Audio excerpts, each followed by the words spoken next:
সোমবার সকালে রাজধানীর ফরেন সার্ভিস একাডেমিতে শুরু হয় ১৩তম দিনের দ্বিতীয় দফার জাতীয় ঐকমত্য কমিশনের সংস্কার আলোচনা।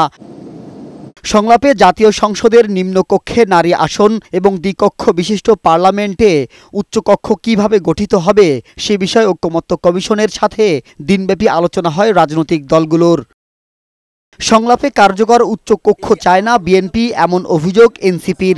তাদের দাবি, উচ্চকক্ষ গঠনের বিষয়ে যারা একমত হয়নি তারা পূর্বের রাজনৈতিক ব্যবস্থা বহাল চায়। আর জামাত ইসলামী দাবি করে সংসদের নারী আসনের নির্বাচন হতে হবে সংখ্যানুপাতিক হারে, জনগণের ভোটে নির্বাচিত হবে উচ্চকক্ষের প্রতিনিধি।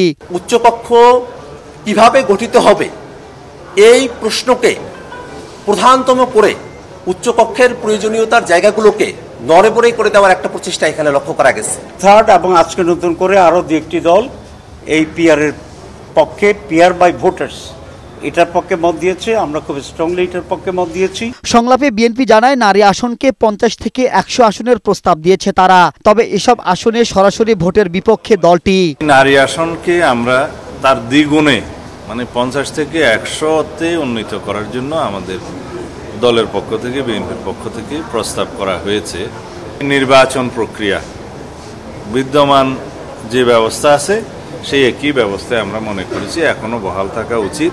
জাতীয় ঐকমত্য কমিশনের সহসভাপতি জানায়, জাতীয় সংসদের নিম্নকক্ষে নারী আসন এবং দ্বিকক্ষ বিশিষ্ট পার্লামেন্ট গঠনের বিষয়ে ঐকমত্য হয়নি রাজনৈতিক দলগুলো।